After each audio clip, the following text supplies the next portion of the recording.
Hey everybody, okay, we're back for another Unreal stream with CG Spectrum, and talking about doing some rigging today, using Control Rig from Unreal 4, and we're kind of picking up from where we left off last week, where we were doing some more, we're basically setting up a enemy bot that we're going to fight in some of the combat some of the students are working with.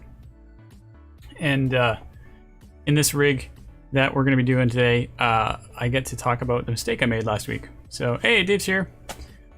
Welcome, Dave. It's always nice to have Dave here right away. We can also talk about some of the stuff that I did with the SVN server last week, and I couldn't figure it out. So today I've got a plan, a strategy. So I'm going to get going on that as well. Let's see, we can swap here. So this week was actually kind of fun. We had an open day at for the school, and sorry, I just got another message there. Luckily, my desktop audio is turned up. And we had an open day. It was like almost 900 people signed up to go to the webinar. We had about 200, a little over 200 people at the actual open day webinar, which is a new milestone for our school. I don't think we've ever done an open day, to be honest. And it was really interesting and a lot of fun. And we have a whole team of people that are like doing a fantastic job of organizing these things. And then they just present it, and I just have to be there. It went really smoothly, considering all the variables that had to happen. But what am I trying to say here? Oh, anyway, we got to talk about the Tech Art course, which is the new course that we have that we're coming out in September. I've been secretly talking about it in all my streams, even though it wasn't officially announced, but now it's officially announced, which is great. And I think we're getting lots of interest about it, and we're getting some questions, good quality questions about what happens in the course. So if you guys have any questions, feel free to throw them my way. I can answer them. Most of them are, what's interesting about the Tech Art course is that it's coming from two different angles. You're getting people who don't know anything about Unreal, and you're also getting people who are very experienced in the industry, trying to get experience to become a technical artist. And to get into the course, you don't actually have to have any experience prior. You can start from scratch, but if you have modeling experience, or you have animation experience, it dramatically complements your ability to work within Unreal. And also, what came up, and Dave, it was part of this. He doesn't know what I'm talking about, but he was part of this conversation where somebody was asking, what type of Unreal do you install? Is it the creator's license or the publishing license? And it's a really good question that I hadn't really looked up the answer to very carefully. And so after I saw Dave answer, you definitely want to do the publisher license, I was like, well, that's too bad. I'm telling everybody to get the creator's license. So I went and did some research, and the difference between the two of them is pretty subtle, but there is an agreement that you agree to that allows you to sell your product with the publisher's license and make money off of it, and they take the commission or whatever from it. But generally speaking, it's a pretty safe way to go, and seems to be pretty recommended for students and creators and game developers. So that would be the one that I guess is a good default to start with. It's pretty easy to switch your license when you install Unreal between the two of them, because it's really tied to your account, not so much the software that you're installing on your computer. So you can get yourself set up for either of them. But I guess the big takeaway is what the creator's license for is the non-game related projects, which is more for, I don't know, virtual production stuff or anything that's like ArcViz and stuff, I guess, could be a good situation for that. Dave says publisher is also licensed for game development, creator is not yet. So I said it just before he finished typing it.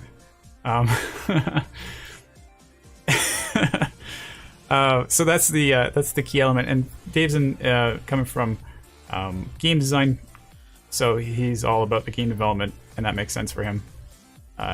I actually don't quite have very good arguments. The both of them, it says here that like, oh, the publisher supports Quixel Mega Scan Library. So does the other one. They both have the same support. In fact, this list actually does a better job of sort of explaining it.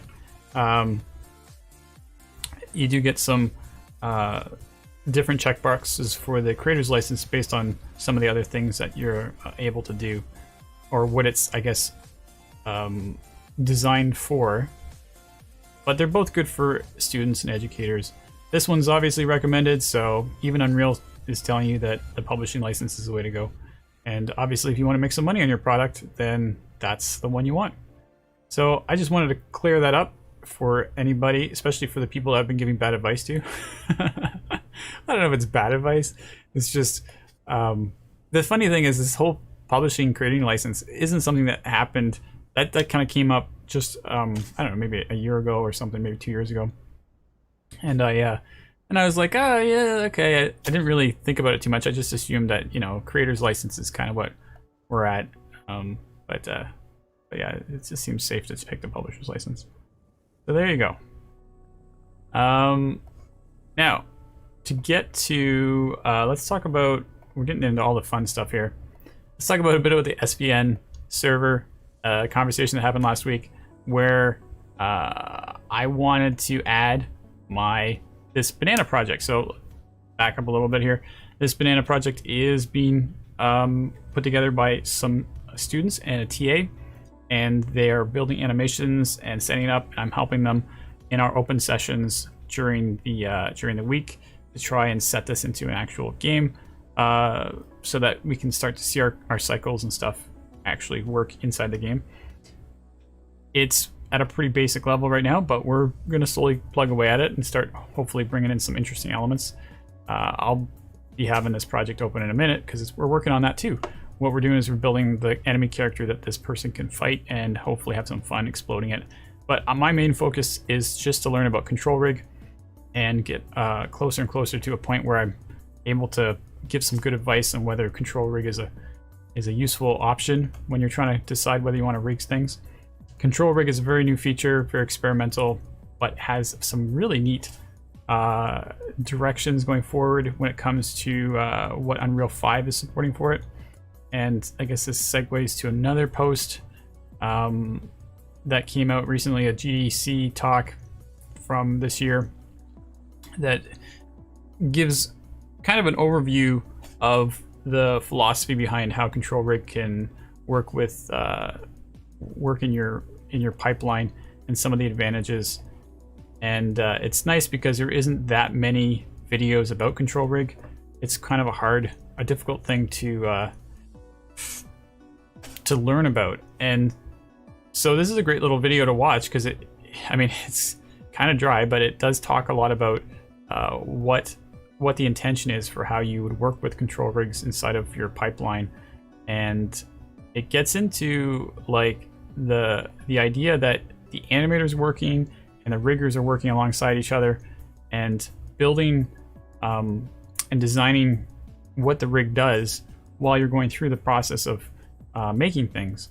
Because it's all running procedurally and dynamic, you can adjust your rig as you go, add features, make changes. It works nicely with its reverse compatibility. It's one of the main differences between control rig and a standard rigging process that you'd find in Maya, where your rig is running live instead of you're sort of assembling it and preparing it and then you give it to the animator. It's more like this rig is being built on the fly every single tick, which is kind of crazy when you think about it. So it allows you to kind of change the river flow as you will, depending on how you want it to run. So anyway, it's kind of cool. I don't know. It's hard to really get into it too much, and it is specifically for Unreal 5. So a lot of the features and dialogue that he's talking about is, specifically for that future pipeline that's coming down the line. Okay.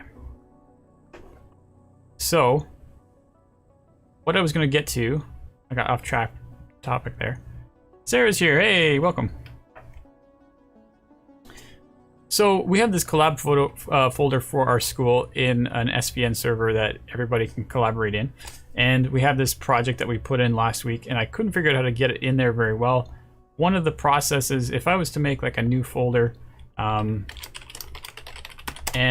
I had some files in there, you would want to be able to add this to the server. But at the moment, if I right click on it, it's not actually part of the server yet. It doesn't really exist in it. But meanwhile, this folder does exist because I've already assigned it to it, so I can tell it's got SVN update, commit.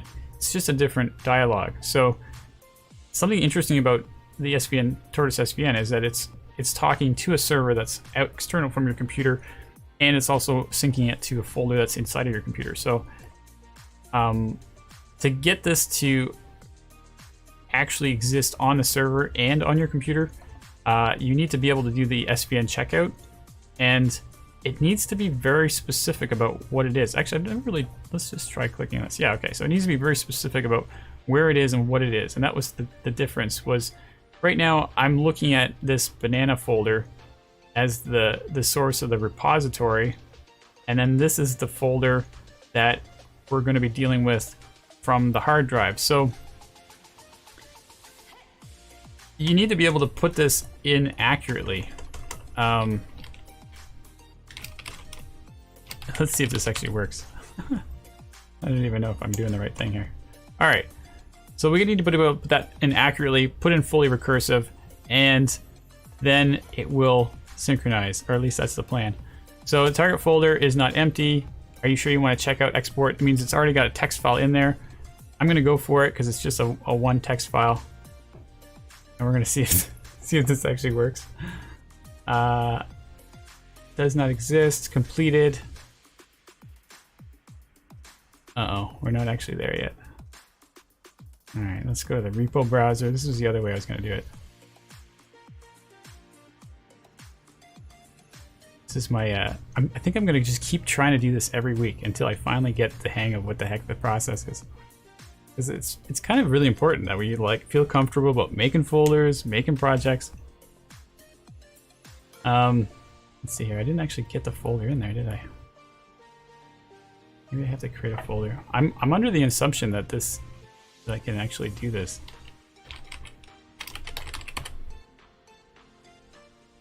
New project.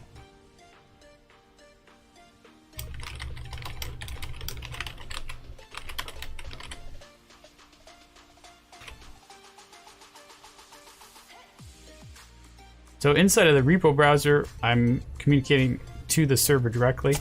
Now I have a new project. Maybe I have to make the folder first. Just curious. Let's try this again. Check out. Make sure I'm calling it the right thing.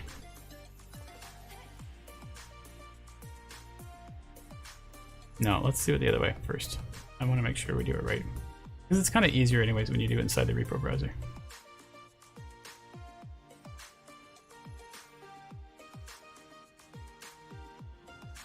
So I'm going to right click on that new folder. We're going to say checkout from here. It's going to say new folder, new project, new project. So it's already got the projects in there, fully recursive. I don't have to mess with the folder paths. It's not empty. It's got that text file in it. I say checkout. Now it works. There we go. So now when I right click, I got update and commit. So text file is still there. I haven't actually committed it there, probably. Let's see what happens here if I commit. It's going to find that text file that we haven't put in. Adding text file.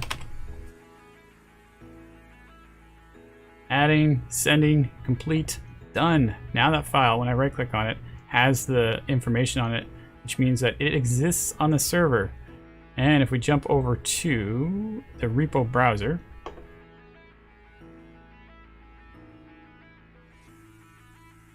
new project has a text file in it on the server. Yay! It's always really hard to do this. I don't know why it's so complicated, but you know, it's a pattern. You get used to it, and all of a sudden you start realizing, why is everyone else struggling with this? It's so easy. I do kind of like working inside the repository browser. It makes me feel like it's a familiar sort of workflow with Perforce as well, where you're looking at what's on the server, and then you're doing your setup work so that it reflects what's going on in your SVN. So now we have a new project. I don't know, I'm not going to bother trying to figure out how to delete it. We'll just keep it there for now in case I come back to another reason why I need to test something. But what's nice is in my hard drive, it's there where it's supposed to be, and it's synchronized so I can do stuff. If we go to our banana project, which is the Unreal one, actually got it back here, but I'm going to close it and reopen it again. So I know that this one is on SVN, and I can open this up. And one thing that I didn't do in the video, what I'm going to do right now, is connect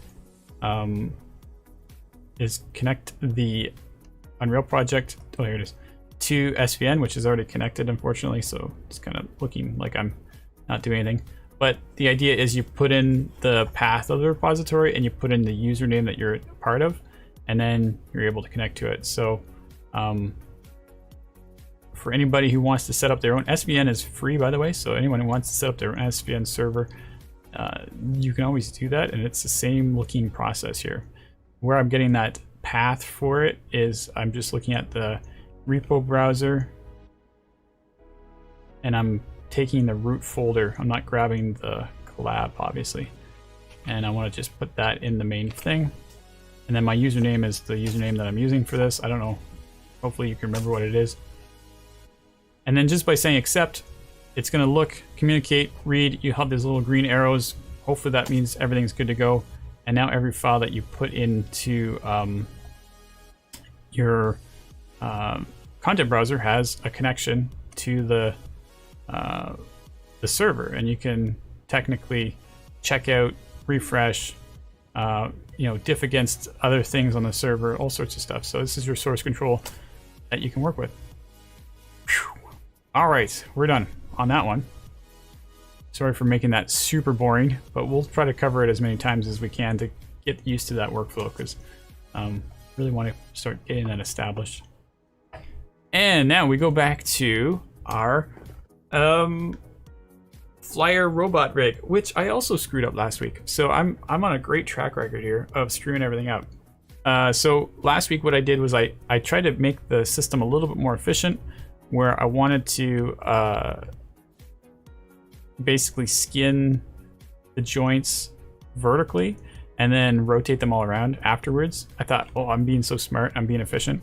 But what I was worried about, and what I turns out did happen, is if I actually export that into import it into my scene, after you go through the process of exporting it and you import it in,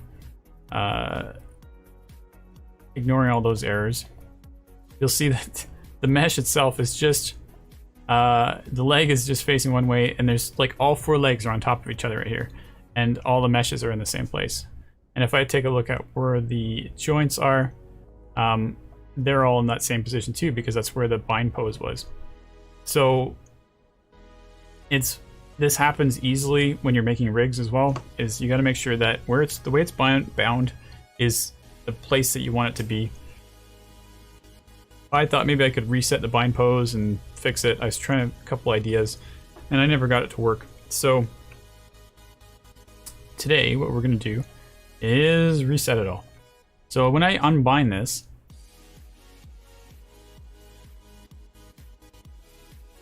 oh, I gotta do the meshes, not the skeleton. You'll see the meshes all go to the position that that you were seeing in Unreal, and this is the position that they were before they were bound.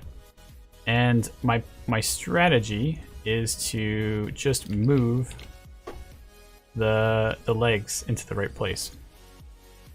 Now I've already got it set up so that the legs are in groups, and if you just hold J, I can make sure that I'm snap rotating it into a place that they need to be. And this hopefully is the strategy that we got to do to fix this. And it's going to take a little bit of time, but I'm glad it's not like, oh, I gotta like totally reset everything perfectly. And I don't know, we'll see with the blades. Hopefully it's not too crazy with this either. But we definitely need to make sure the meshes are positioned where we want them to be before we skin it. so that we don't have any surprises. And I think this is a great lesson to learn for everybody anyways, so worth talking about.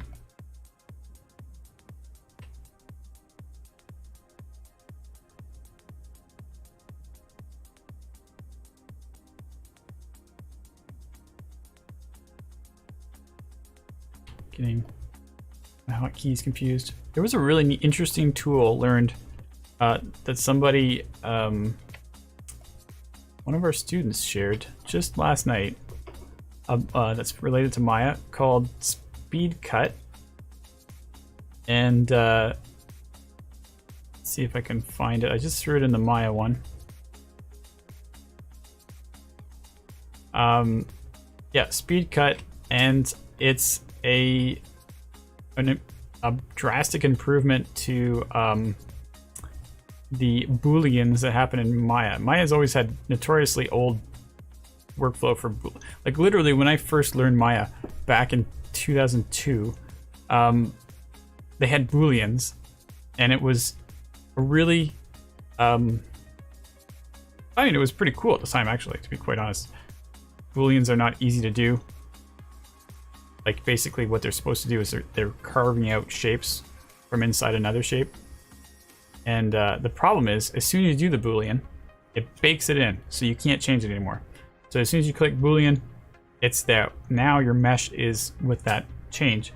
And when I was first learning about it back in 2002, it was very unstable. So if you try to do anything that's like a little bit complicated, the math got too crazy. It just didn't do anything at all.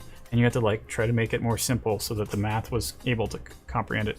Then, like, you know, 10 years later or something, they built a system that's a little more smarter and more robust. Then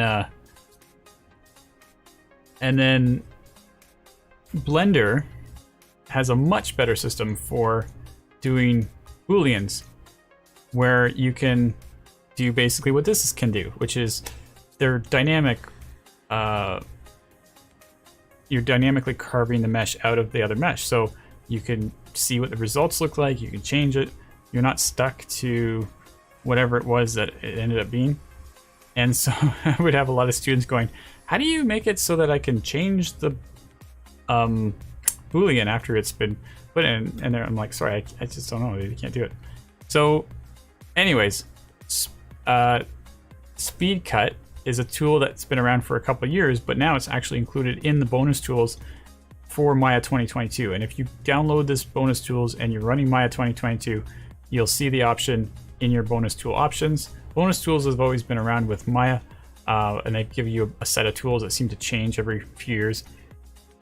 So there's probably some other really neat stuff in there too that I'm just forgetting about.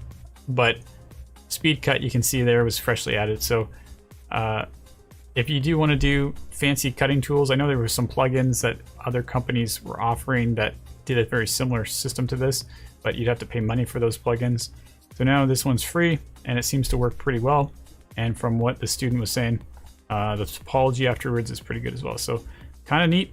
Definitely a go-to if you're trying to build something that's a hard surface and you need all those fancy curves, because to do that by hand is super ridiculously time consuming. So anyway, that was kind of a fun thing to learn about. Okay, so going back to the rig.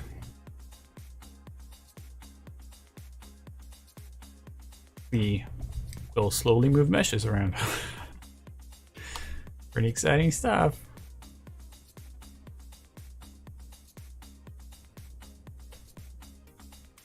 We're actually going to get to do some control rig stuff today, though.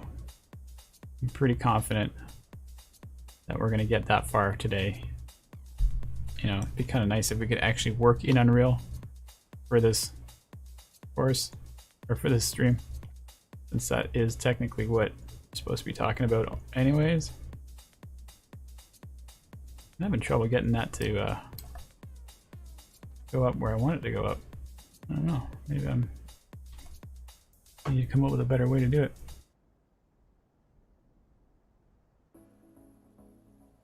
All right, so I got the meshes in the right places. I should be able to just skin it back down there again. There was some errors when I imported it that said some of the meshes were the same. I think it's like these ones. Let's turn off What do we got? The shape nodes.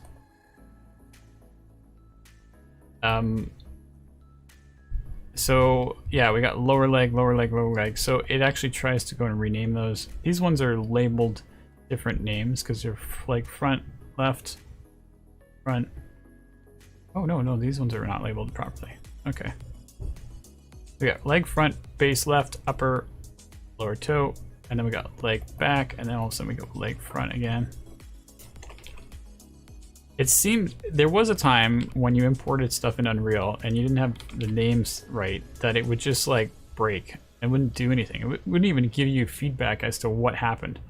So now, conveniently, they not only tell you what's going on, but they fix the problem too. So improvements are subtle but useful. So I don't really have to do this, but I do actually want to, because once you import your skeletal mesh, you're kind of bound to that joint naming. And if you change it, then it's going to assume that it's a different joint. And then the other one is just going to be obsolete, but still sitting there.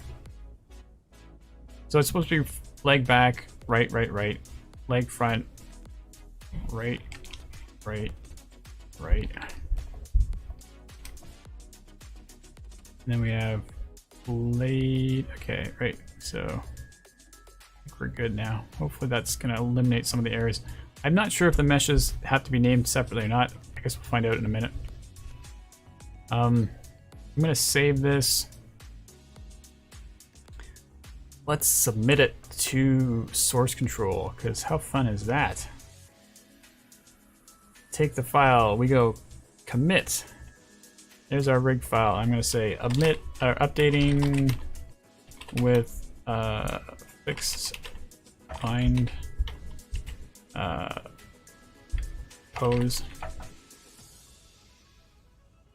Let that send over to the server. And then grab all of the meshes. Grab all the skeleton, bind skin.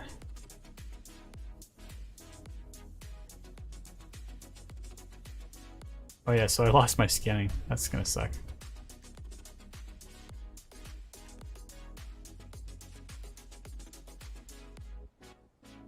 I'm looking for an option here that might be like making it so that it doesn't share skinning. But I don't know. I'm not seeing anything that's standing out too obvious right now. So find to object hierarchy, select the joint hierarchy, select the joints. Over that. Hey, Gash is here. Looking for bind exoskeleton? Is that what I'm looking for?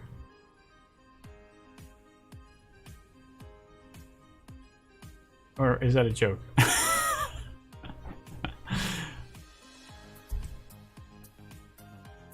Is that what it's supposed to be? Let me know if that's what you're looking for. Google Doodle Champion Island Game Speedrun. Okay, I'm not gonna do that, but it sounds interesting. You can try to explain it to me. Is that the is that the main Google thing right now for the Olympic Games? This thing? And there's a speed run. I tried to play it and I went and did the skateboarding and I was like, I don't get this. It's too I just don't understand the challenge. I probably missed out on like 90% of the game.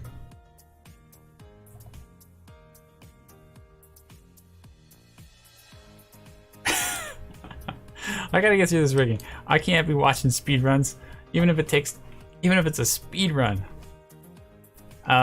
Okay, so, but I'll take a look at it later. I'll definitely keep my eye, because if it's a speed run, I'll be able to actually see the whole thing. Because I did hear that it's supposed to be pretty good. I don't know if anyone else has ever played the game from Google. I did hear that it's supposed to be pretty interesting. Okay, did I bind it already? No, I forget. I think I did. Yeah, okay. Oh, look at that. It's still working. Oh no, it's got a little bit of problems. Alright, so here we are, gonna go through boring times because I'm gonna have to go and redo some of the stuff I was fixing before.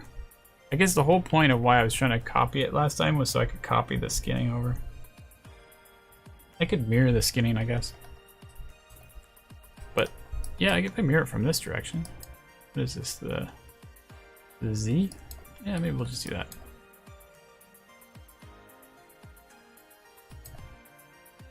Oh, yeah, I did a lot of skinning last week too.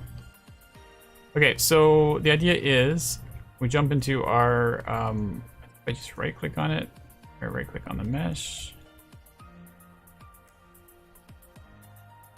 Select the mesh. How did I do that? There it is, paint skin weights tool.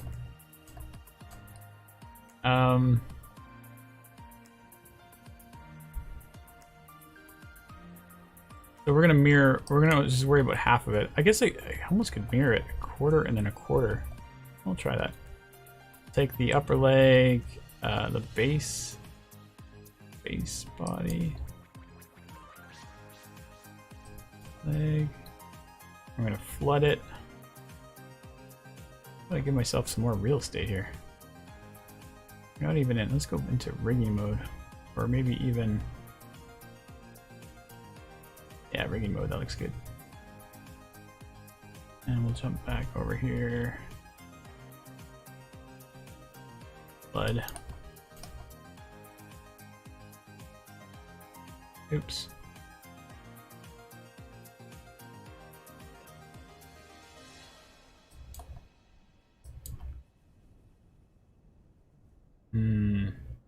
That's the leg lower, this one. And then we got toe down at the bottom. And then we got upper over here. I think we're gonna do a whole bunch of mirroring when we're ready here. So let me pick the upper leg, flood that. Pick the leg base and the base and flood that. Well, this wasn't really that hard to do, to be honest. And then we gotta grab the body and flood that. And then the root isn't going to be influenced anything. Should be able to lock these down now. Oh, I don't want to lock that down in case it's influencing other stuff. And then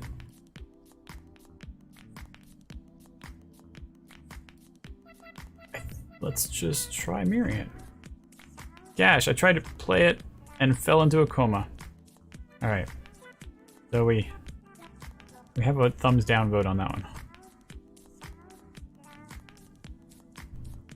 Yeah, I must admit the skateboarding one was not really, I guess the problem was I didn't know what I was supposed to do. I lost my direction. It was like, well, where's the competition here? I'm all by myself, riding around. And I couldn't be bothered to go all the way back to the start again to go and start a different match. Whereas I'm kind of short on time, so that's probably why I wasn't being very open to it. Gosh, yep, no idea. Nothing to make you want to try again. There you go. I wonder what the game designers would think of that. Maybe Dave can give us his 2 cents. Sarah, hey Gav.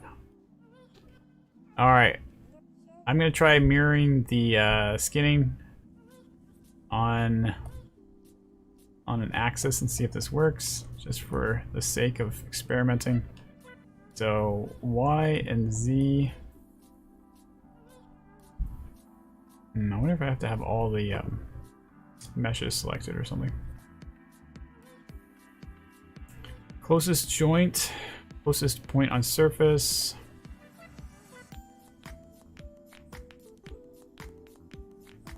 It's not a skin cluster.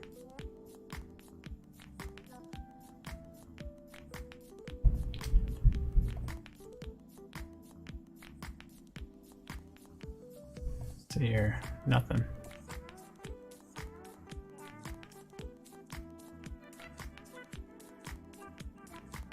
All right, well, we're gonna do it manually then, because I didn't do it properly. Oh, unless I got that problem. Maybe I'll just try it again.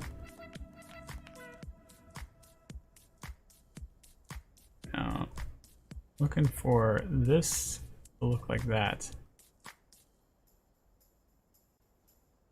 think it has to be the same mesh. That's probably the problem. It's all different meshes, so you can't really mirror it. Alright, we'll just do it manually, because it's easy. So we do flood. Whoops. No. Not that easy. This one, lower flood. Upper flood.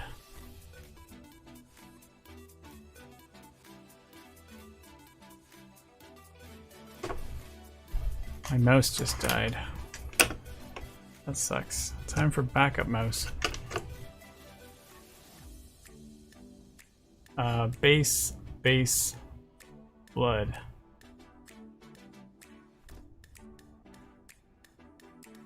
And then we lock those down.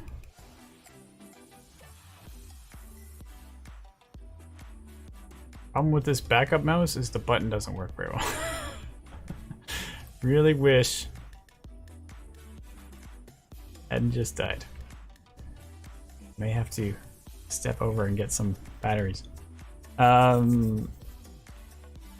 Sol says that one was not fun. Oh, the skateboarding was not fun. Oh, okay, so maybe I just picked a bad one. Dave, for what it is, it's not bad. I played a little bit of it. And Gash says it would be more fun to play a text adventure wearing mittens. That is hilarious. Man, I've had some mouse problems lately. I ended up buying a new one, but now still not sure it was the mouse's problem. That's funny. I don't know why I'm such a terrible rigger. I think it's my mouse. That's what I would be saying. See, I would have been doing this right the first time if I just had the right mouse.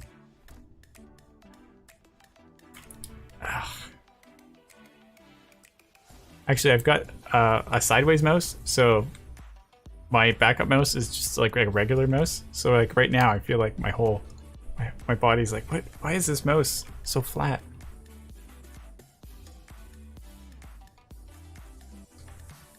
Okay. So did we do this one yet? Let's see here. Left, front. Oh man, I better make sure I'm getting the right leg, because it's possible that I'm picking the wrong one. Like, this is that one. This is this one. Yeah, like, who's to say I just skinned it right? Let me just go back for a second here. I didn't skin it right. I was picking the wrong legs. Oh, there you go. Maybe the other mouse is better. So this is the base. I need to make sure I pick that mesh.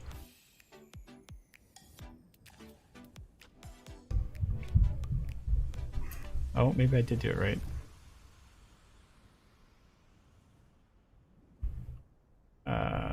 Upper. No, I don't know. Let me flood this. No, I didn't do it right. Base, flood. This one. That one is flooded. This one. That one. Flooded.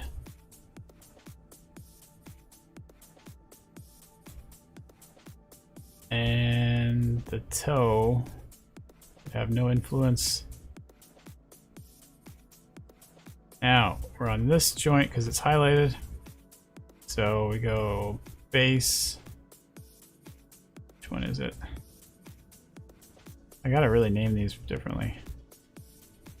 One leg, two leg, three legs. Where's the fourth leg? Why is there only three legs? Oh, here it is. This is the other one.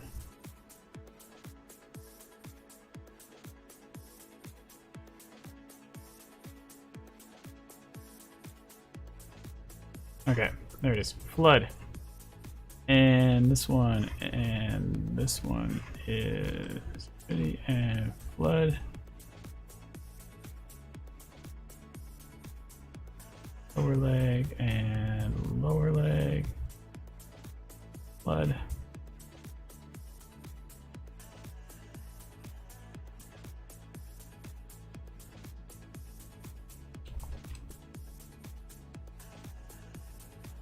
This is front left.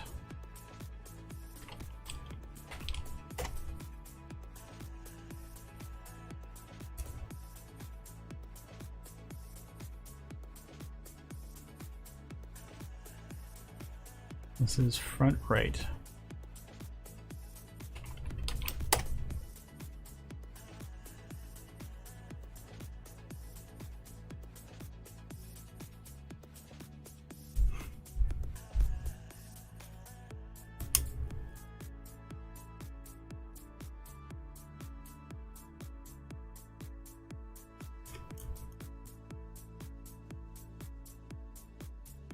Okay, done. What do we got here? Cash is in mod jail.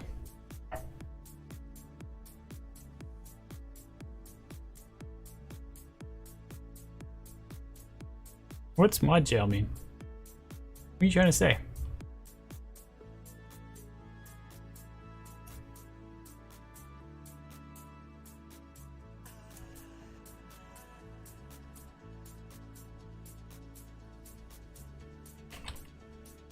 Back right.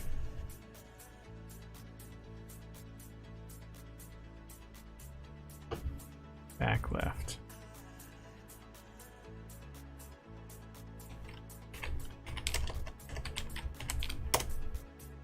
Okay. Save.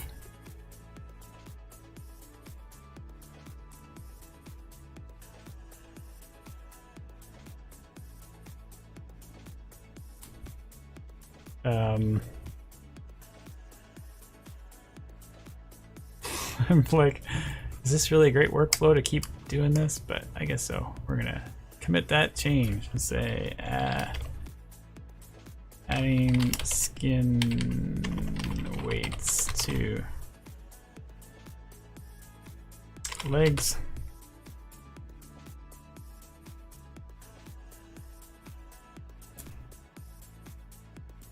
And then now we're going to do the propellers. So this is a propeller post. Pick the post. Flood. Lock. Blade 1. Blade 1. Okay, we don't actually want to flood these ones. What we want to do is... Actually, maybe we do. We'll flood the first one. And then the second one, we'll steal the influence, I guess.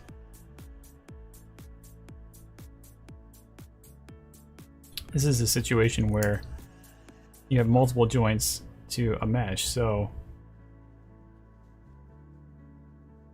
Oh, by flooding it, I stole all the influence from the other joints.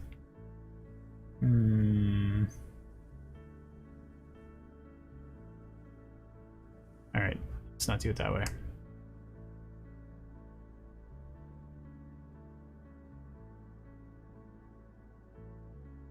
Okay, so I just want this beginning part to be flooded. So Control 1 to isolate selected. Make sure that that's painted at 100%. And then the second joint, we're going to try this smooth flooded, which I'm not totally convinced we're in the right path here. Ugh, this is a pain in the butt. Let's do it this way. We're going to go and flood the base now. Take over all the influence. Go to the second joint. I'm gonna paint. Hold B to change my brush size. At least that was the plan. Oh, can't do it. Why can't we change it by holding B, middle mouse clicking? I thought that's how it worked.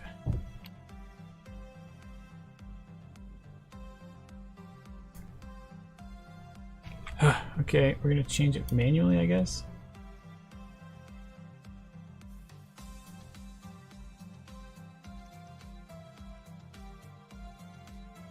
Weird. Anyway, we're gonna paint the influence of that one row, and then we'll smooth it maybe. And And I need to actually put an animation on here so I can see what the heck is going on.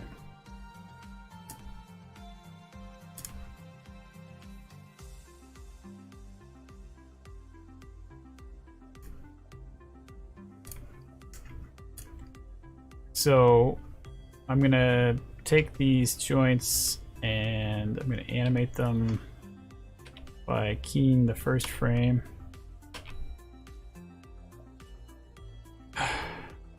By hitting S. Oh, I got caps lock on or something? What's going on here? Why can't I do stuff? There we go. Just took me to hit it like 5 times. Alright, so we're definitely seeing some problems right now, which is fine.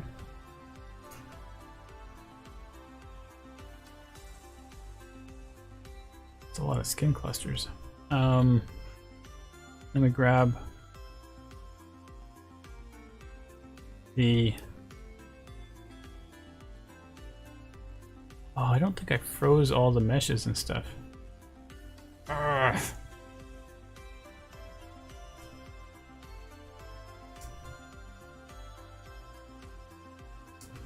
Well, that's the problem.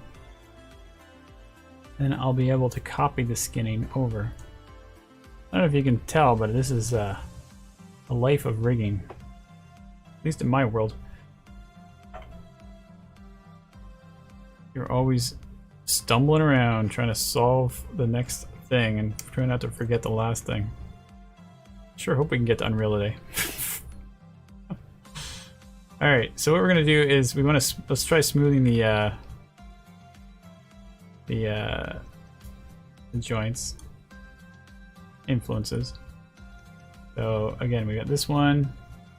We're gonna smooth and flood, gray that out. This one and this one. That's not enough. Gotta actually take over the influence. See, what's happening is these verts here are being influenced by the main one. I don't know if this is gonna work.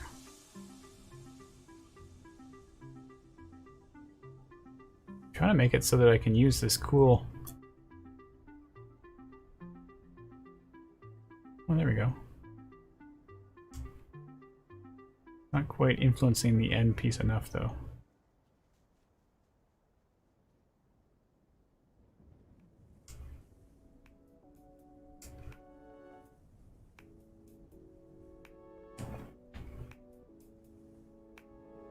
Like, this part isn't 100% influencing that joint, so the joint is actually going a little bit further away from the influence, but... What was my other alternative here?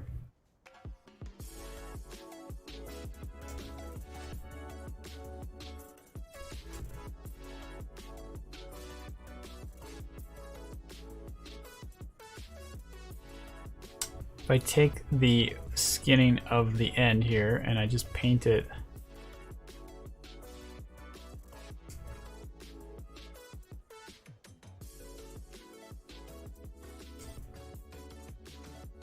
okay, what's the deal? Where does my brush go?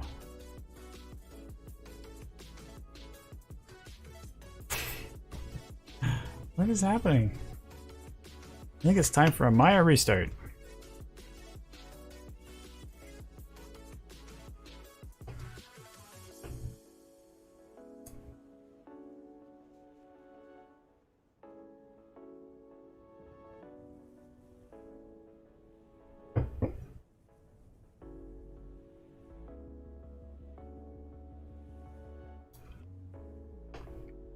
Alright, let's try this again.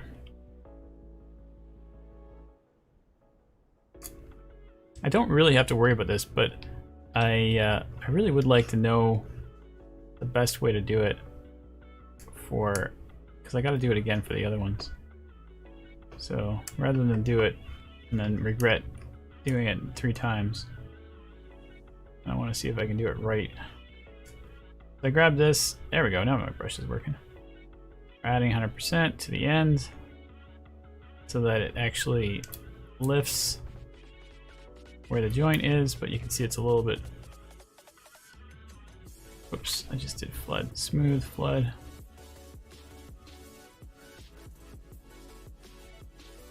And then in theory we can add elements here and flood that.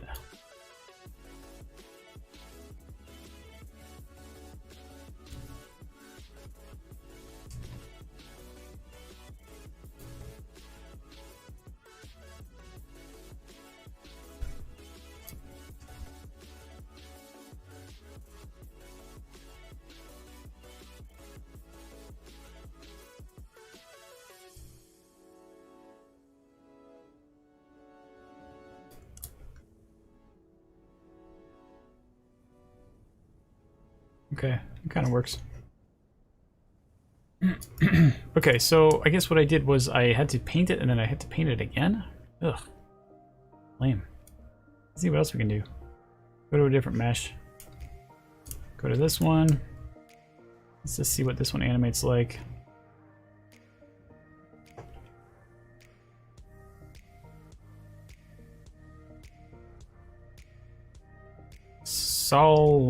Soliaman. Sol. Will you use inverse kinematics? I'm not sure if I'm going to use IK because I'm going to bring this all to control rig in Unreal. That is my goal, believe it or not. I know it's hard to believe. Oh, yeah, let's make a play blast. That's what I want you to do. So I will do maybe an IK solution in control rig, maybe. But I gotta get my skinning and my joints in first before I get to that stage. And I could, in theory, not polish the skinning right now, but how did I not get that in there?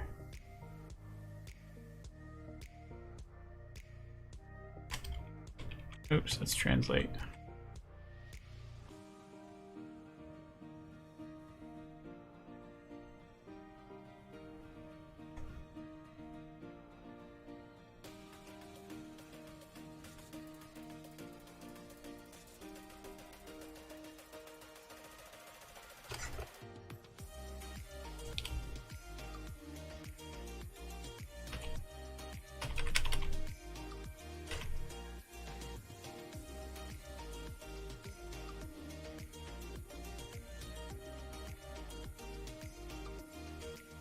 Here we go. Finally. That is way too hard to make like a simple animation. I don't even think I need to mess with it. That was pretty good, right? Like, that's not too bad. I'm just gonna leave it. There's no point in me doing all that extra work just to get the same result in the end of the day. So we'll go with it. And we'll move on to bringing it into Unreal. Saul says, what is a bitmap? What is a bitmap? Like a... I don't know what a bitmap is. Like, what are we trying to say here? Bitmap? Like, are we talking a picture?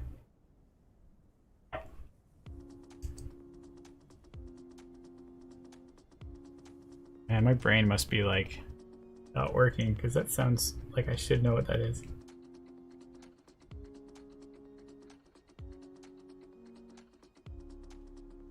Yeah, like an old Sprite. Okay, sorry. I thought there was a really good answer there. And I'm like, maybe I just haven't thought of it yet.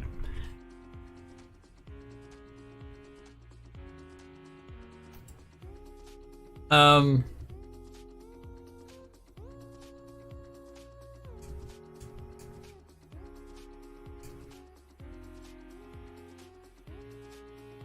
think we're ready to go. Let's try exporting it. Then I'll try and figure out where the next problem is before I spend too much time polishing this. So we're gonna save that and we're gonna grab all our meshes and grab our root and go file export selection and move it to the SKM, which is in our collab, banana, source, flyer, Overwrite the existing one. Smoothing groups on. Fake animations not relevant. Export. Go over to Unreal and delete these. Import it again as a skeletal mesh. Should really be getting rid of this. This is just something I did before. Test. And then import it. Let's see what we get. Updating file source control status. Picture by pixel, says Cache. Done with binary. Don't know, that's what we call it in the 80s. Yeah, like that's what I'm trying to remember. I'm like, it's bitmap, yeah. But why does that not sound right?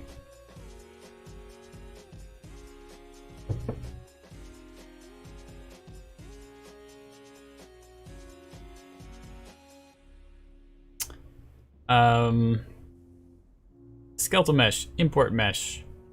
Make a new skeleton, import. Loading clash file names.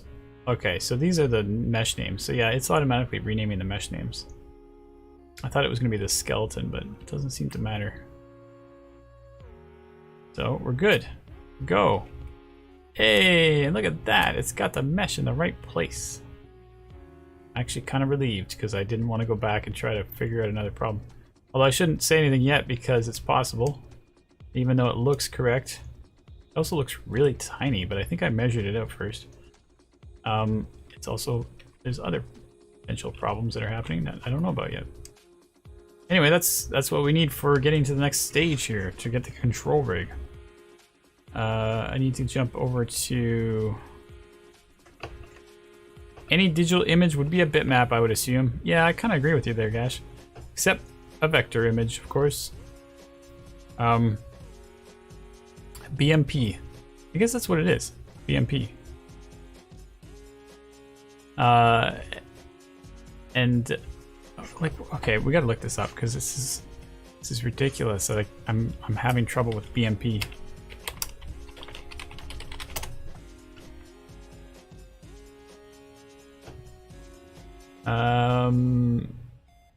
Bitmap, is it compressed? Two-dimensional digital images. Like there's JPEG, which is compressed. Bitmap I don't think is compressed, but maybe it's a lower type of compression rate. And then there's PNG, which is a JPEG file that is compressed. But it also supports alpha channels, which is another layer for transparency. And there's also like Targa files and all kinds of other file formats. But bitmap is sort of, I think it's like the Windows format, isn't it? Especially on Microsoft Windows. I always do a BMP. It's just when you wrote bitmap, I'm like thinking, oh man, what else? What is it like? Is it like a oh, man, I don't know. Some sort of extrusion. All kinds of different thoughts came up, and I'm like, why does that sound like I should know this? Okay, so that's our file. It's working good. I think. Oh, I wanted to find out if it was too small, but I think it's okay. Oh, I know. I can drag it in the world. See what it looks like in the world. Oh, it is really tiny. How did that happen? I thought I did measure it before I made this thing. Unfortunately, it being too small is a pain in the butt because you can't scale it for the same reason you can do it before. But we can copy skinning, so maybe we'll be able to get that to work. But where's our measuring tool here? What's going on? How come we made it so small? Maybe we're using inches or something. Oh yeah, look how big those locators are. This is definitely going to be tiny. It is 4 centimeters high. Brutal. I did not do a very good job of preparing this. What I'm going to do is I'm going to scale this up 10 times. So it's 40 centimeters tall. No, it's got to be like more than 10 times. 100 times? It's gonna be 400 centimeters tall. Okay, that's too big. So 50 times.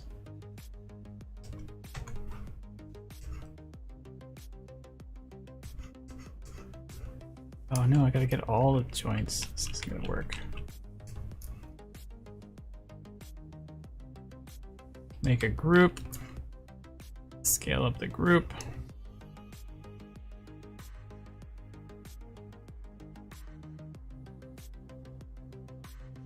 Maybe 50 times.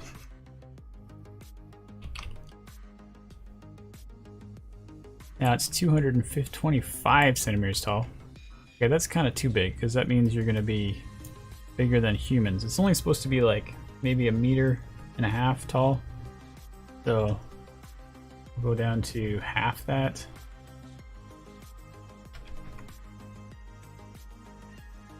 Which would mean it's like 112 centimeters. That's a little smaller than a human. Not too bad, I guess. Maybe we'll make it a bit smaller.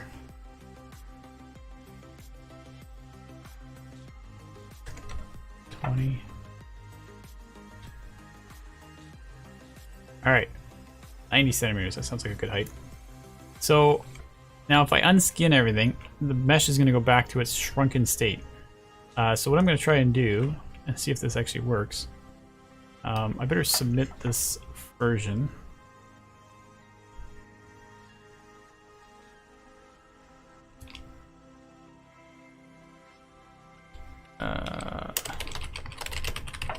Updating before changing scale.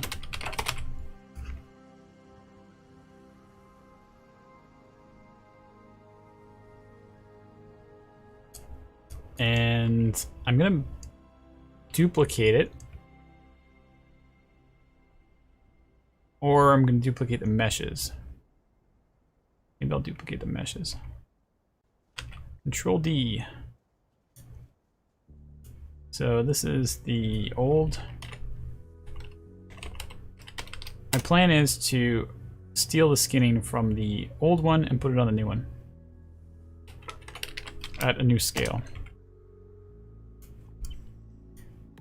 Which means I need a skeleton that is also duplicated. So this also gives me a chance to freeze all the meshes, which might be good too.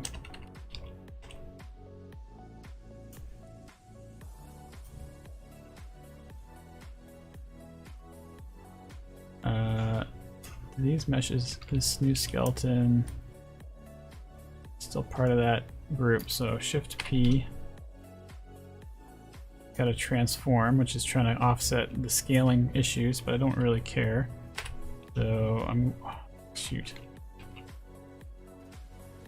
How do I get it to be frozen?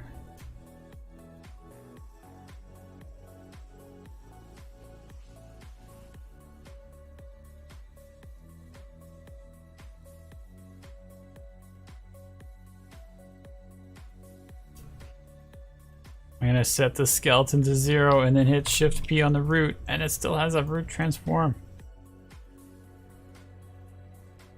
Am I gonna have to like, how do I freeze that?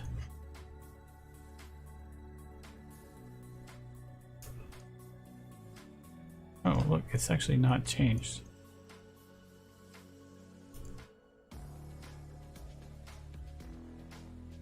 Oh, we got a whole bunch of stuff going on here. Bitmap doesn't necessarily mean bitmap. Well, the file is bitmap.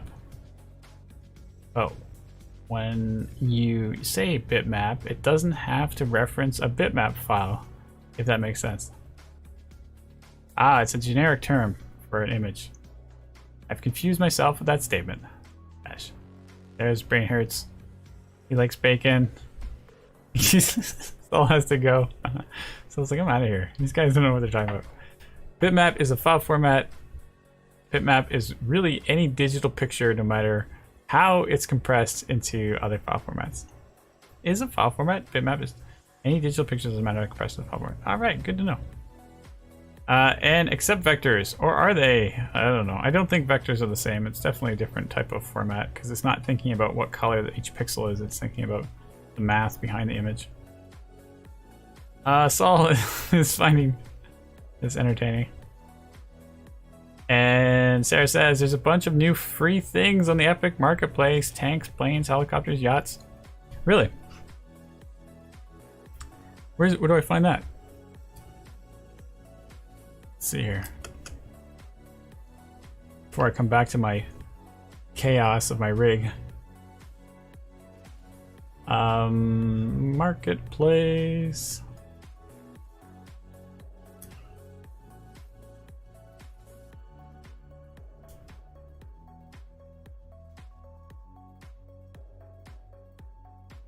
Am I looking right at it and it's there and I'm just not paying attention? Is it part of like the free for a month, or is it part of... Oh, what's all this? New. Ah, there we go. Wow. Lots of military vehicles. Not in the free for the month. Just click on free. Those are pretty cool. Are they rigged?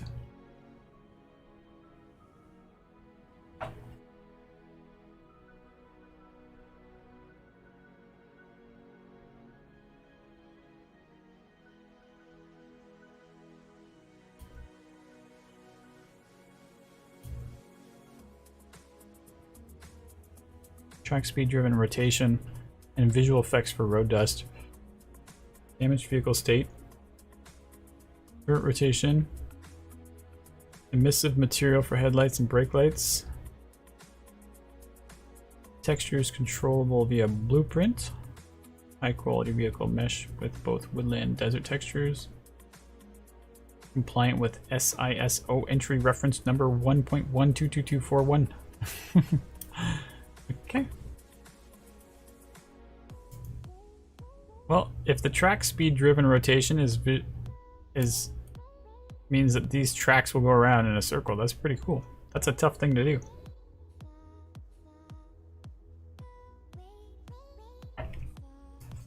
Maybe we'll take a look.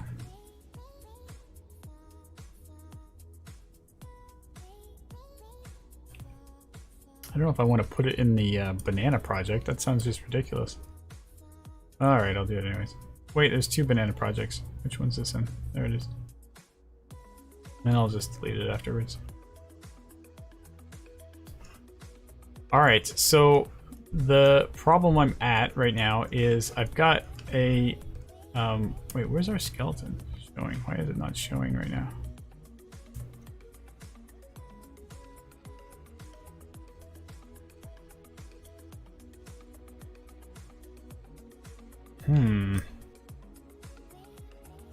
I want to duplicate the skeleton, but I actually... Oh, it is duplicated, good. And then I want to get it out of this group, which is scaling it by 20. And I think by just freezing this, it creates chaos, but we're going to do it anyways. Oh, because I've got keys on some of the controllers. Maybe that's why we're getting that transform thing. Let's see if I can find the ones that animate. These ones. Break these connections. Ugh.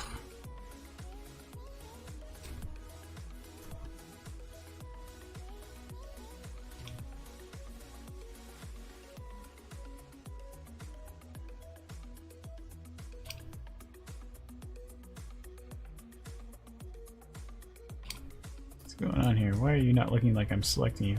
Oh, it's probably because we got two skeletons on top of each other.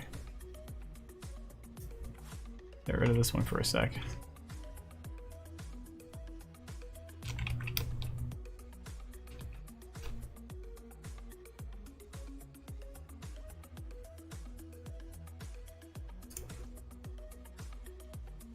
Okay, so that is clean. Didn't have any movement anymore. I'm gonna grab this root skeleton and hit Control D to duplicate it, and then hit Shift P.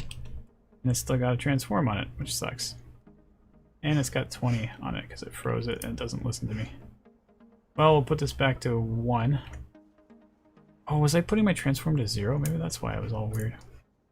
I kind of do want the skeleton to be really tiny like this, even though that seems ridiculous. There we go. Now I can get it out of the transform. All right. Because what's going to happen is I'm going to take the mesh. We've got the new mesh and we got the old mesh.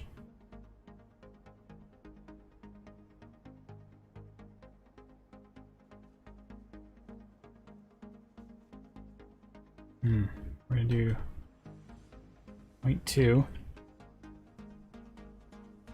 Oh no, it's not. That's not right. That's point.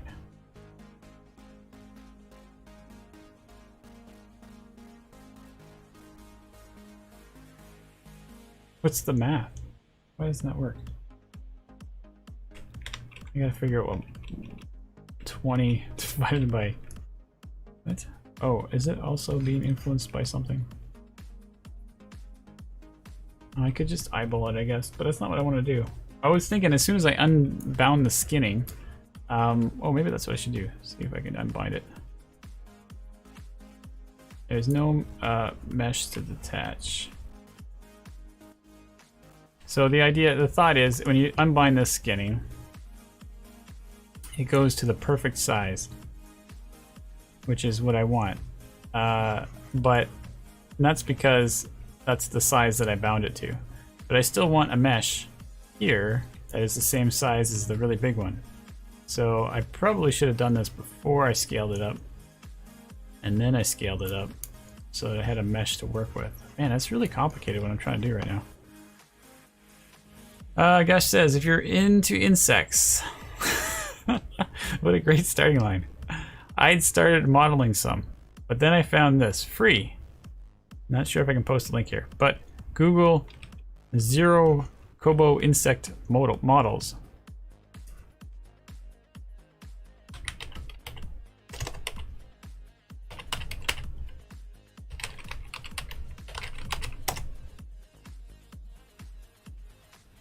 Whoa. 30 kinds of free insect models. What do I do on this page here? New?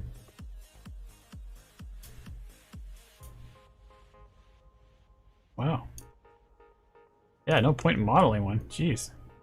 Seem to have 2 scale insects here. Are these scanned?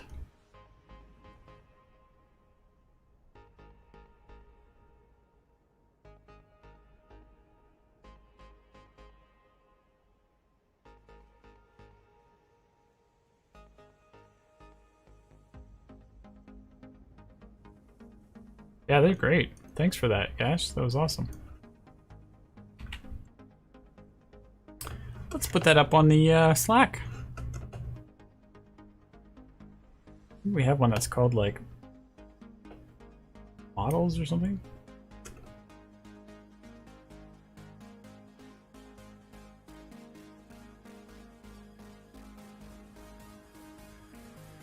Modeling reference. Man, I swear we had one for like free models, but I forget what it is. Maybe this is it. I don't know. Let's go take a look. Any from your phone.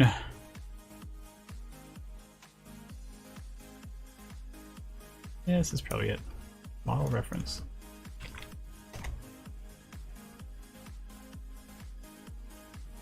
There we go. That was awesome. I forgot about Slack until the presentation you did the other day. Really? Oh man, you're missing out. You're the lucky alumni that gets to hang out in there, even though it wasn't happening when you first started out. And also, you kept in touch with people who told you about it, which there's a lot of alumni from CG Spectrum that isn't in Slack, and that's just because we lost touch with them. But everybody's allowed to come back if you've taken CG Spectrum. And then you can get somebody to confirm that you have taken CG Spectrum. It's also important. But it is welcome to for alumni to hang out and learn from everybody. What presentation were you talking about? Is that the open day one? Did you watch the open day presentation? Pretty awesome if you did. All right, I still don't know how to rescue my skinning here. This is definitely a problem. We've got it skinned to this one. We had it to this group. That's 20. Oh, here, let's move this to 0. Ah, here we go. This is how we do it. Oh, not 0. Don't put scaling to 0. That's dumb. To 1. And then we're going to duplicate the meshes to new. And so now we have 2 meshes. One is skinned, one is not skinned. This one is not, let me just make sure it's there. Not attached to a group or anything that's influencing it. This is my opportunity to tell all the meshes to be frozen. Freeze all. Leg base translate is locked. Really? How come they're locked? Don't remember locking anything. Unlock. Freeze all. There we go. Now they're nice and clean. Alright, we're making some progress here. So, take our flyer enemy new, and we're going to take it to the new skeleton, which is supposed to be called the same. I don't want to change the names of the skeletons. We're going to bind the skinning to the second skeleton so that we get ourselves basically a skeleton that isn't bound to anything fancy. It's got all the old skinning methods, which is distorting some of the other meshes. And then we're going to grab the meshes from the old and then grab the ones from the new. I hope this works. I really have no idea anymore. Let me save this for a second here. So the old and the new, and we go skinning, copy skin weights. Something happened. It's probably not going to work because it's going to be like, I just copied it to a different mesh. We're going to take this and hide it. So Control H. Take this, hide it, Control H. Grab this joint. Oh, look at that. It did work. Sweet.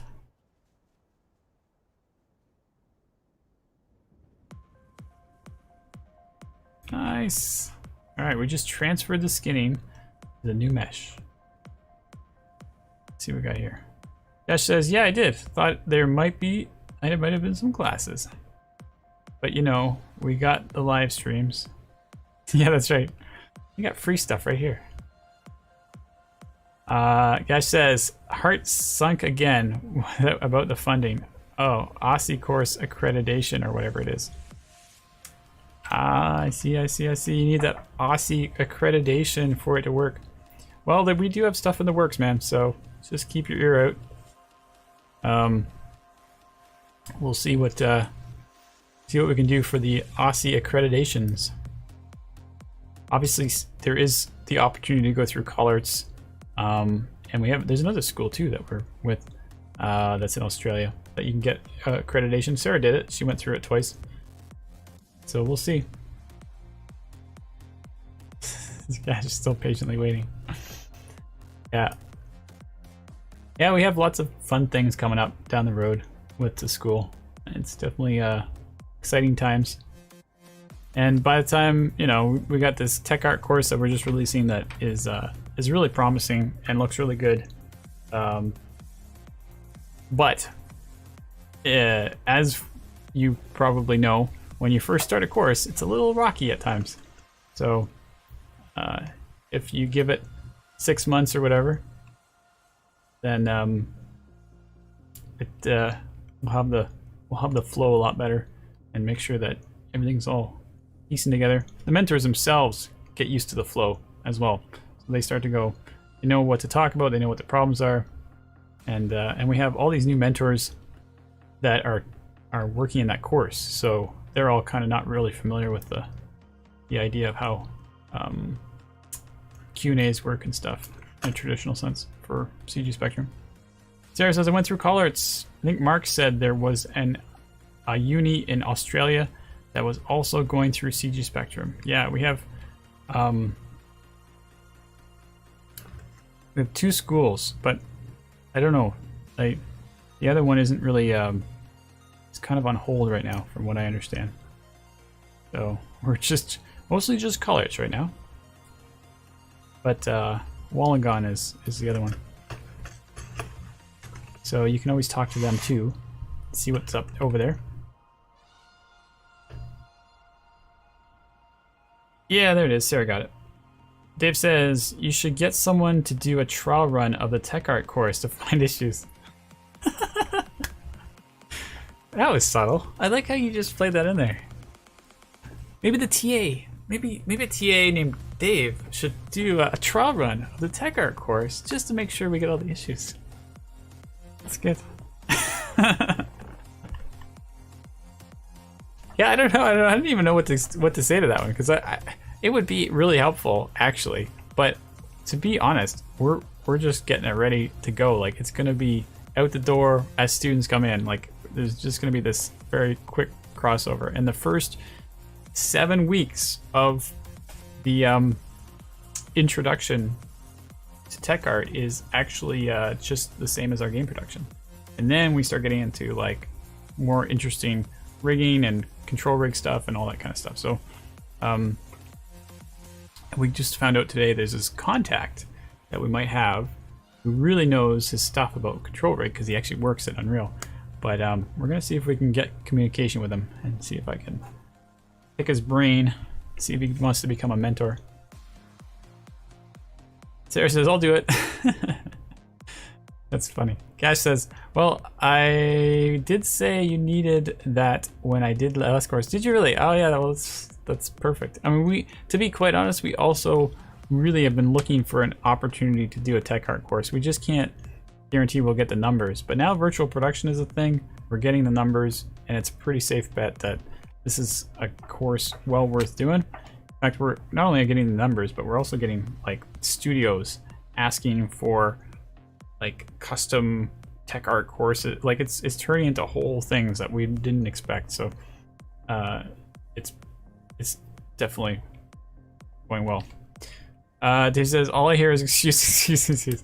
What are you trying to say? No, I can't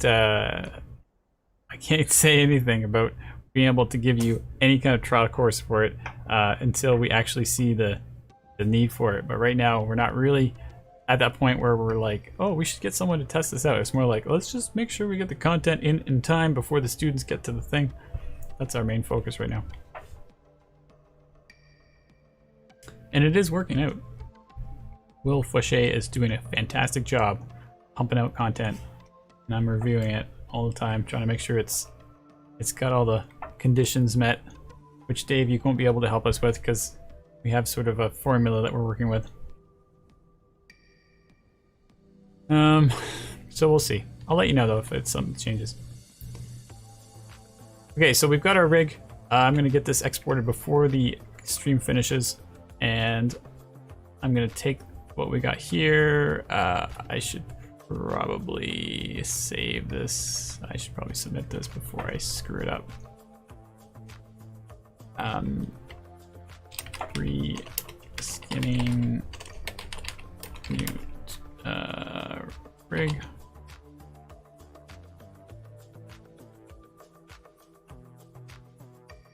Save. Export selected.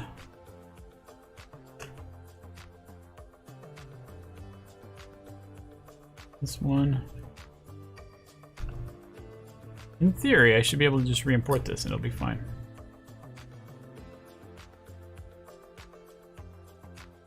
Oh.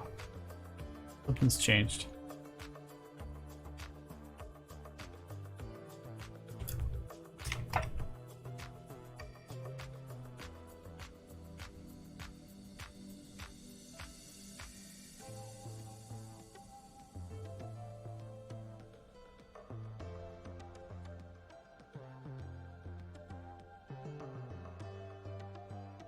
Oh, you know what? I forgot to scale it up. That was really dumb. All that work and I forgot to scale it up.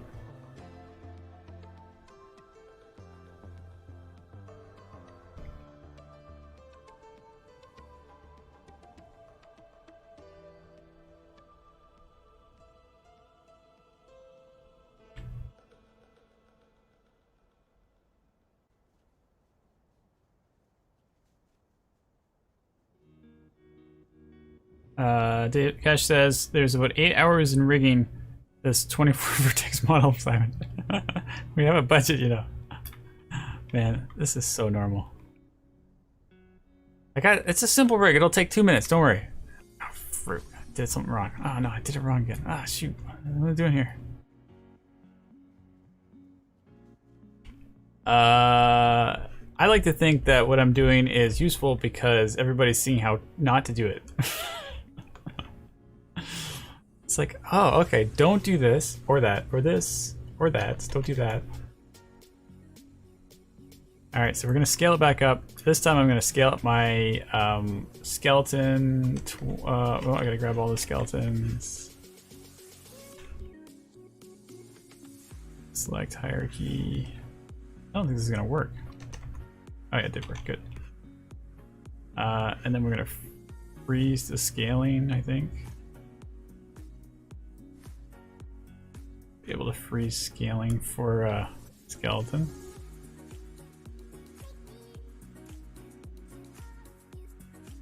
And then the mesh, the new mesh, we're going to move manually up to 20. And then we're going to freeze that. So we have a skeleton that's not attached to a new mesh. And we're going to try to do this again where we have another mesh that is skin to the old skeleton. And we're going to take the old mesh and the new mesh and we're going to skin and copy skin weights.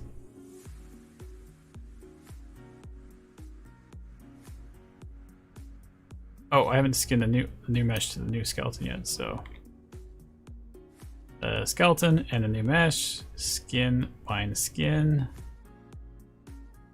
Now I grab the old mesh, copy it to the new mesh, skin, copy skin weights, copy 17 skin weights, that sounds promising. I grab the old mesh and the old skeleton and hit Control H to hide them so that we're only looking at the new one. And we're going to scale that up. There we go. We got the skinning copied over. Yay. Let's just grab all of these meshes or these joints and say a radius of 20. Oh yeah, 20 because that was what we're scaling it to. Okay. We are back on track. Now, grab our new mesh and our new skeleton. Export selected. Grab the mesh. Export selected. Jump back into Maya or Unreal. Re-import this. Hey, it's nice and big now. That's what I want to see. All right, that's the size we wanted to use. So that's how complicated it is. If you want to scale something up and as a rig, it's super complicated. How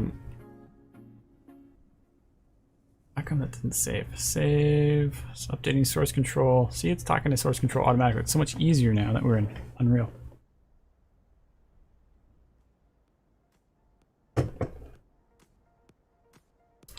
We'll just save our top of test map here. All right, they all got the plus sign, which means all I have to do is commit to put those files in there, which I might as well just do that. Go over here, submit to source control. It looks through all your project to find out what files need to be submitted. Oh, you know, I remember I copied that tank over. Okay, good. It's not gonna try and put that over. Adding scaled up version of bot. Submit. See how long this takes to submit these files. Checking files into source control. Oh boy. Come on, hurry up. This is okay, good. I was like, how long is that gonna take? Here's the tank vehicle. An animation blueprint and just a regular blueprint. This is gonna totally make my robot look so lame.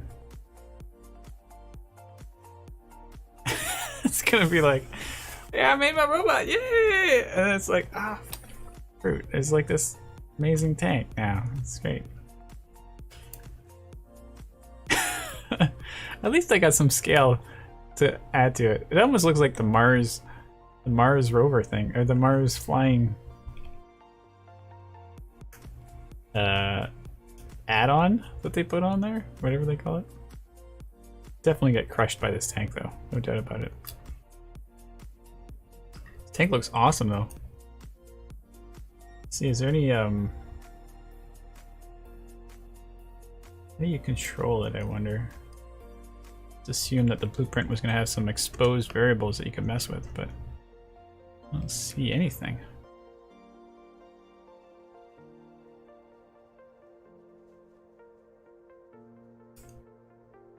Just a skeletal mesh. Maybe it's to be able to control the type of materials you want to put on it. Got an animation blueprint. Alright, let's drag the animation blueprint one in instead. And we can pick use riff pose, global SS,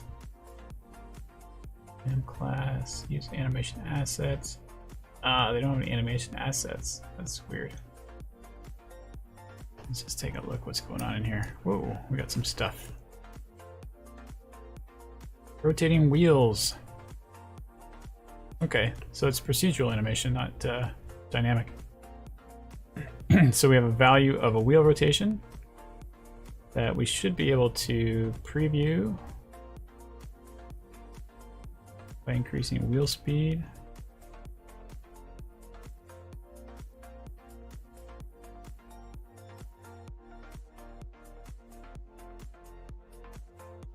Pretty good. Turn angle, current rotation, current elevation. What the heck is this? Oh, the wheel.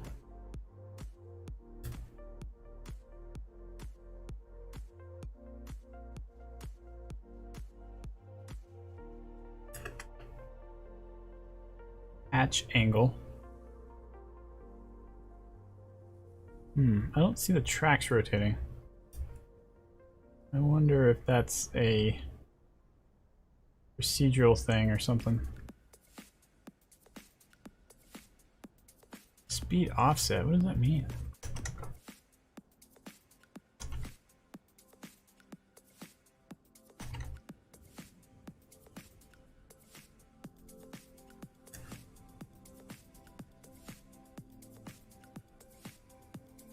I'm putting them up so that the defaults have values to them, so that when I play the level,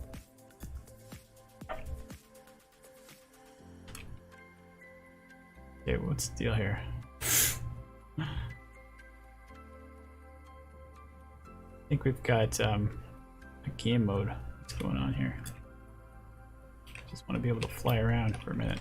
Oh man, it's crushing the player's start.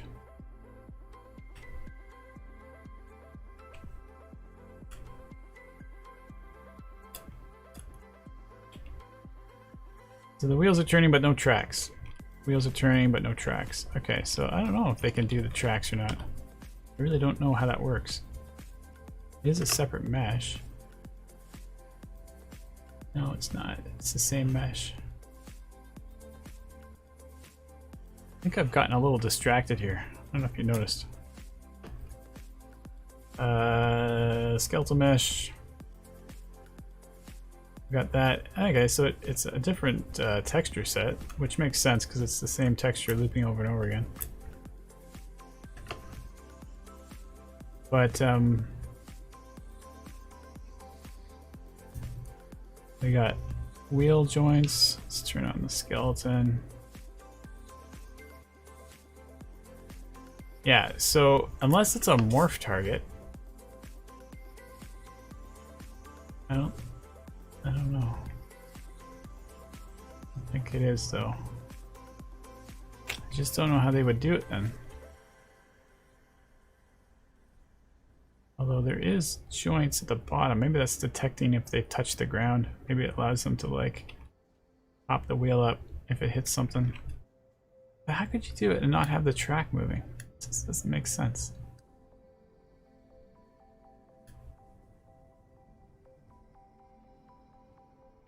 Oh, let's take a look at the material. Maybe it's something fancy in the material.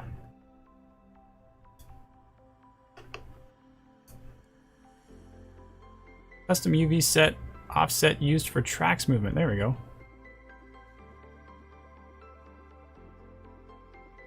Extra coordinate U and V. These are parameters.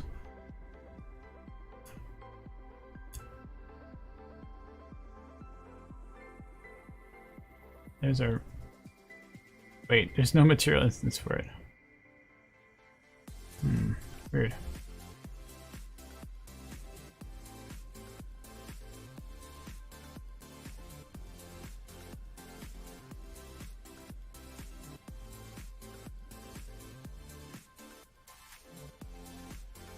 Okay, so I guess you could get the look that you're looking for based on Did you though? I mean, it definitely, like, wouldn't it just be texture swimming on top of it?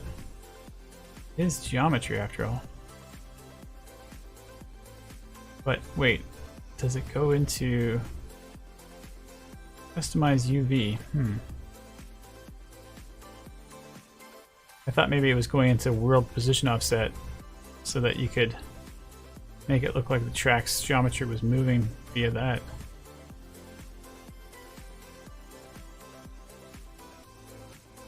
I don't know.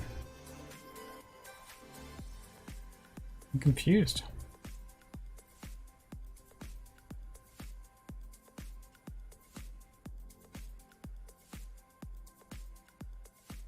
Oh well, mystery not solved. We'll go back to our guy. So we've got 15 minutes, and we'll see if we can start figuring out what problems we're going to have with the character control rig while we do that, and that way we can address some stuff. I am going to have to get rid of this folder here. They're gonna let me do it. I don't even know what's gonna happen when I hit delete.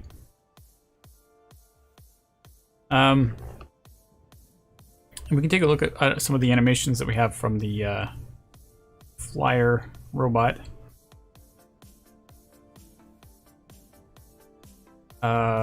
No, not the flyer robot, the junker character. Let's take a look at some of the animations of the junker character. So this is the character mesh that we have. If I get rid of this, we should be able to see the character actually walking around in the world. So it's just a character that we've gotten from the Figgins models, and we have some animations assigned to it already for doing like an anticipation jump, as well as some blend space for the runs. And inside of there we have some different animations for that we're getting ready for attacks and kicks. Abby, it's some project or just for fun? This is, well, I mean, you could say both. It's for students, and it's for fun. So it's like a side thing, and it's being head up by one of the TAs. And Sarah, this is Sarah's kick. So I'm putting the pressure on her. You didn't have to say anything if you didn't want to take credit for it. But yeah, this is Sarah's kick. We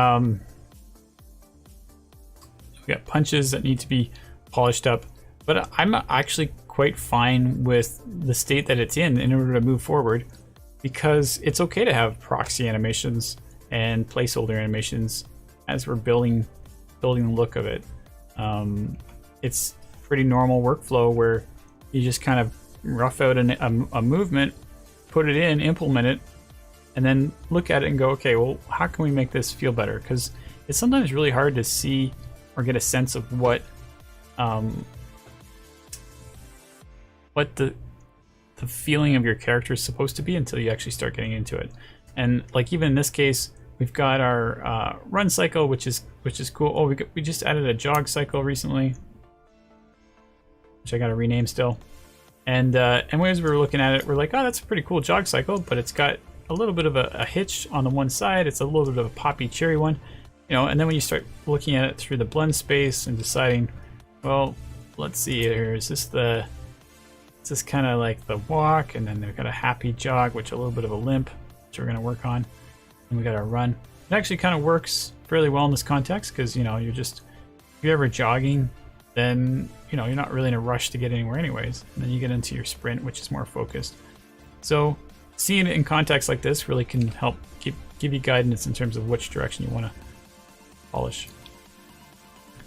And then we have this jump falling that we were working with, but we never really got very far with that. And so this character is the one that is going to be doing the punch and a kick and whatever other kind of decisions we want for attacks, maybe some sort of like magic attack or something if we wanted to. I haven't finished adding the textures yet, so we got to get that making look a little bit nicer, which is no big deal. We just have to hook it up in the material. But once we get that figured out, we're going to be using that to attack these guys, which are going to be jumping and walking and flying and stuff. And then hopefully when they get smashed up, they fall into little pieces and they look cool. We have some VFX explosions or something. Massive gasoline explosion. So that's where we're at. Progress is realistically quite slow, but that's fine.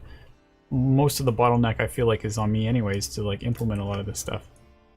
But I think if we can get this control rig working for this character, we can throw that towards the animators as well and let them have some fun with it. And sort of do the same thing, but from a totally different perspective. So instead of a biped character, we're looking at a boss character and an AI character, and deciding how to make that work. So, okay, so let's get started with the control rig with our last 10 minutes that we have here, and really start to get that begun so that we can next week we can start from there. So if I grab my skeletal mesh. And first thing we have to do, first of all, there's no option for creating a control rig. So control rig is a special plugin that needs to be turned on.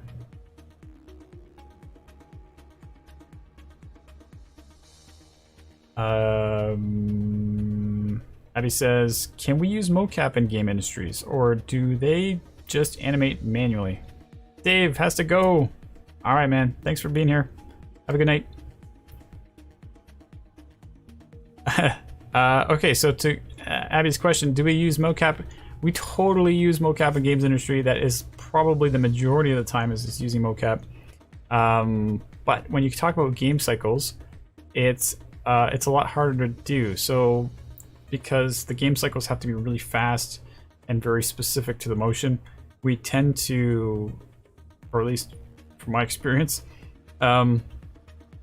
use the motion capture more as like a guide and a constructive, creative thinking process where we bring in people who have good performance ability in that type of thing and let them perform their actions and kind of give them a guidance in terms of this is what we want the attack to look like, and then they just try different ideas and different styles and use their ability to do it. Or actually what I've experienced is where we actually, you know, you would do have the animators themselves suit up and do their motions and movements, and it's just a nice way to constructively think about what's possible, but you're limited to what is physically, you know, the physical speeds and all that stuff. Oh, Sarah actually likes cleaning up mocap. Didn't know that. So when you're getting into the actual workflow of putting games into the game engine, you'd want to take that mocap that you're kind of happy with in terms of the direction it's going, clean it, take it, a clip of it, and just kind of work with it as poses and massage the timing and change it to a point where it's pretty much hand keyed again. But you're taking the life and the inspiration and the posing and exaggerating it and changing it. It can be quite heavily modified, because even just like on a breathing idle, you still got to get the loop perfectly, right? So you still get in there massaging it so that it loops nicely, and by the time you're done, it's pretty heavily modified. Walk cycles are the same way. And then you're not even talking about the fact that in the game itself, you're going to be modifying it. So you maybe have upper body, lower body blending, so the character is like, you know, doing a bit of a movement as they're turning, or they're looking at things, or like there's all kinds of manipulations that are happening. But when it comes to cinematics, it's a totally different story, because now you've got a clip of time, it's following a storyline, or even like just little quick time events or whatever, things that are happening that's like moments of storytelling or moments of performance where there's a bit of time that happens where the mocap plays through. Those are usually straight up mocap. So you just mocap, put it in, clean it up in a traditional sense, so that you're adding hand animations and polishing it. And you know, if you got a nice clean mocap source, then the cleanup is really easy and pretty minimal requirements. You know, you got to make sure the feet are right and the hands are appropriate to the wrists and to the action that's going on. But generally speaking, a lot of the body stuff is just you don't even need to touch it. There is a lot of mocap that you can get that isn't very clean like that, and they're actually really hard to clean up. So understanding the balance between mocap that is really dirty and mocap that's good is a bit of a thing that you learn with experience, and you start to realize how hard it is to clean up dirty mocap. It's almost easier just to hand key it sometimes, because what you're doing is you're fighting the noise and you're fighting all this stuff, and there's a lot of the software nowadays has algorithms that like can try to mute that, but what you're losing is that subtlety in of your performance in the first place. So you're getting emotion, but you're not getting that nice, clean, solid feel to it. So having really clean mocap is a really important step when if you're going to be going down that road. Or if you're working on a stylized game, then it's hand keyed. So it doesn't have to be all mocap. Depends on the content. Control rig. Enable. It's beta version and unstable. So, are you sure you want to do this? Yes, I do. Control rig is definitely a tricky thing to teach right now, because it is so new and not really defined, and the documentation is minimal because of the fact that it's going to change potentially, and they don't want to document something that's not relevant anymore. So it's really quite difficult to kind of get it figured out. But I'm really curious. I'm really curious to see where this goes, because I feel like this is a really new frontier in what you can do with characters. And to be quite honest, it's just really frustrating and boring to take rigs out of Maya and try to get them set up and then reproduce it all in Unreal. So I really want to see the change. All right, so I'm going to create a control rig now that the option is there, because I added the plugin. It creates a new asset that's related to this skeletal mesh, and then you just open it up, and now you have your control rig set up, ready to go for preparing the rig. And you already know you have the skeleton. Now it's about making the controllers so you can animate with it. Sarah says, I have started my map from scratch again in UE4. Really? Couldn't migrate. Oh, you couldn't migrate the map from UE5, so I started at the beginning. Well, there you go. That's probably better to get that done sooner than later. I think what's nice about UE5 at this current alpha or early access status is it's just giving you a chance to get used to what is coming down the road, and lets you kind of play with the tools and get ready for the new pipelines. But I was just talking to the guys today at the tech art meeting, and they're like, I don't think we're going to be implementing UE5 into our pipeline anytime soon, because it needs to be really finished and finalized before you even take the risk to jump to it. Even though it's got all these amazing features, it still is a really it's a high risk switch. And right now they're developing Unreal 5 specifically to cater to releasing Fortnite on it, and that's got to happen before they even do the full release to the public. So they are specifically worrying about game problems, not about virtual production problems or anything like that. So everything is the Unreal 4.27 is a new release that's going to have a lot of cinematic updates, and I think that's kind of where you would be for a lot of cinematic rendering. But when you come to like game development, that's the first priority on Unreal 5 when it finally releases many months from now. The map is in my folder, but it's not showing up in my content browser. Yeah. Well, that makes total sense, because the map formula of how they do the maps in Unreal 5 are so different. Like, they're just the way that they're doing data conversions, streaming data between different sections. I'm pretty sure that's never going to be reverse compatible. So you might be able to. No.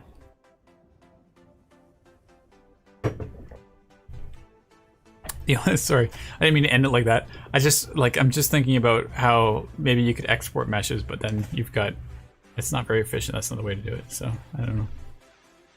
Can't think of any good solutions at the moment. I found UE5 very laggy when in play mode. I wonder if that's because of your hardware. It runs off of your more of your CPU, and doesn't rely on some of the new graphics card features like the RTX. Gash got an NVMe? Question mark? To Sarah? Do you have one of those super fast hard drives that allow you to download data at much faster speeds than SSDs? If you're asking me, Gash, then yes, I do.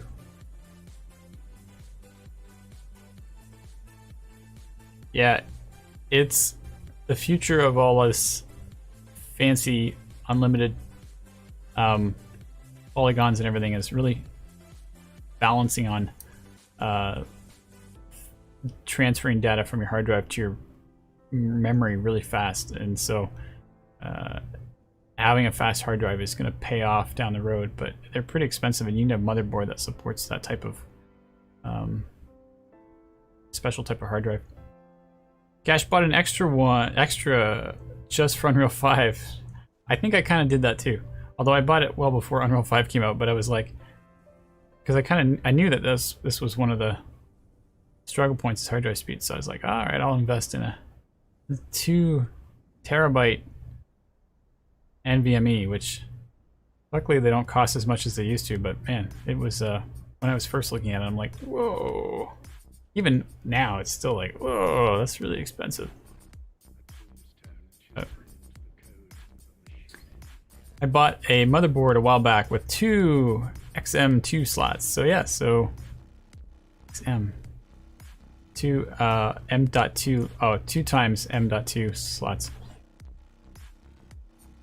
Yeah, and that's the other thing, because you're going to put one of them for your OS and then another one for your extra data. So I beat you to it, guys. And so, you know, the OS one can be like 500 or terabyte, but then if you want to put other stuff on it, then you need one that's pretty big. And then, oh yeah, whatever you're not trying to read quickly it can be on an SSD or whatever. All right, I think we're good for today.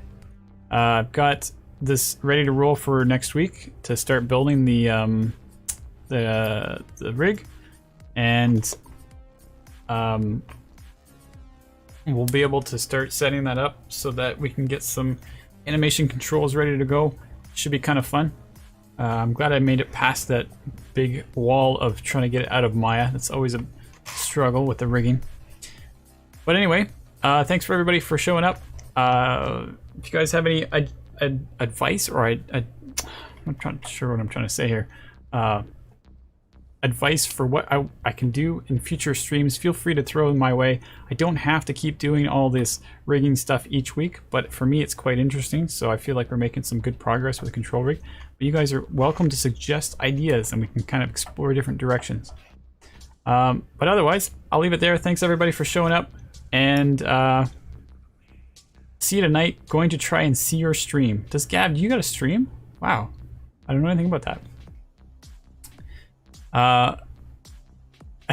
You'll have to tell me about it next week, I guess, so I don't have to get you to type this rapidly. And I will see you guys again next week. All right, take care everybody.